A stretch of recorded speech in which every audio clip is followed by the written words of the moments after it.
Gold, trusted gold buyers. మీరు తాకట్టు పెట్టిన బంగారాన్ని విడిపించి ఈ రోజు ఉన్న మార్కెట్ ధరకు కొనబడను. నమస్తే, వెల్కమ్ టు ఐడ్రీమ్. నేను రేచల్. ఇవాళ నేను పెట్రోల్ బంక్ ముందు ఎందుకున్నానో తెలుసా? ఇక మీదట వాహన బీమా. అదేనండి, వెహికల్ ఇన్సూరెన్స్ లేకపోతే పెట్రోల్ బంకుల్లో పెట్రోల్ కొట్టొద్దు. ఈ మాట నేను చెప్తుంది కాదండి. మన ధర్మాసనం సుప్రీంకోర్టు కేంద్ర రాష్ట్ర ప్రభుత్వాలకి పైలట్ ప్రాజెక్ట్గా ఈ ఆదేశాలని జారీ చేసింది. ఎందుకంటే మన దేశంలో ఏటా లక్షల సంఖ్యలో రోడ్డు ప్రమాదాలు జరుగుతూ ఉన్నాయి. అయితే ఒక్కసారి రోడ్డు మీద యాక్సిడెంట్ అయినప్పుడు ఆ బాధితులకి లేదంటే వారి కుటుంబ సభ్యులకి నష్టపరిహారం అందడంలో దశాబ్దాల పాటు జాప్యం జరుగుతోంది. ఈ రకంగా దీన్ని అరికట్టవచ్చు. అంతేకాకుండా రోడ్డు ప్రమాదాల బారిన పడ్డప్పుడు ఆ ఫ్యామిలీ ఏమైపోతుంది ఒక్కసారి ఆలోచించండి. అదే మనం ఇన్సూరెన్స్ కట్టుకొని ఉంటే మనతో పాటు మన కుటుంబం కూడా సేఫే కదా.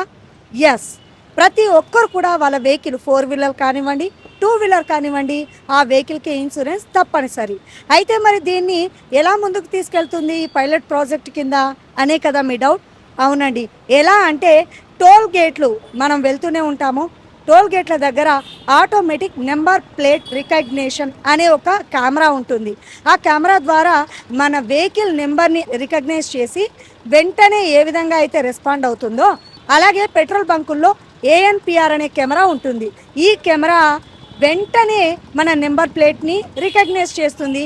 ఒకవేళ మన వెహికల్కి ఇన్సూరెన్స్ లేకపోతే చలాన్స్ వచ్చేస్తాయి ఆటోమేటిక్గా. అదే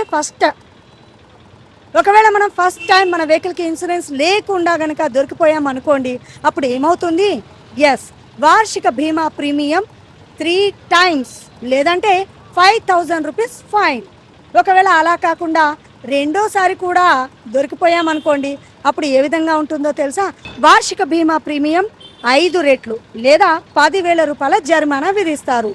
దీంట్లో ఏది ఎక్కువగా ఉంటే ఆటోమేటిక్గా మనకు అదే చలానా వచ్చేస్తుంది. అధికారులు దాన్ని చలాన్ రూపంలో పంపిస్తారు. అందుకే మనము వెహికల్ ఇన్సూరెన్స్ చేసుకోవడం తప్పనిసరి. మరి సుప్రీంకోర్టు ఇచ్చినటువంటి ఆదేశాలు కేంద్ర రాష్ట్ర ప్రభుత్వాలు ఏ విధంగా ముందుకు తీసుకెళ్తాయో మనకు తెలియదు, కానీ మనమైతే మన వంతు బాధ్యతగా ఖచ్చితంగా మన వెహికల్కి ఇన్సూరెన్స్ ఉండాల్సిందే. ప్రతి ఒక్క వెహికల్కి ఇన్సూరెన్స్ అనేది కంపల్సరీ ఉంటుంది. మనం ఏదైనా కొత్త వెహికల్ కొన్నప్పుడు, కార్ లేదా బైక్ కొన్నప్పుడు థర్డ్ పార్టీ ఇన్సూరెన్స్ అనేది ఉంటుంది.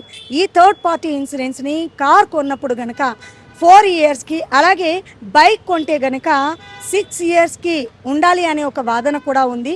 ఏదేమైనప్పటికీ ప్రతి ఒక్కరు కూడా వెహికల్కి ఇన్సూరెన్స్ ఉండడం అనేది చాలా సేఫ్. దానివల్ల మనతో పాటు మన కుటుంబం కూడా సేఫ్గా ఉంటుంది. మీరేమంటారు? మీ వెహికల్కి ఇన్సూరెన్స్ ఉందా?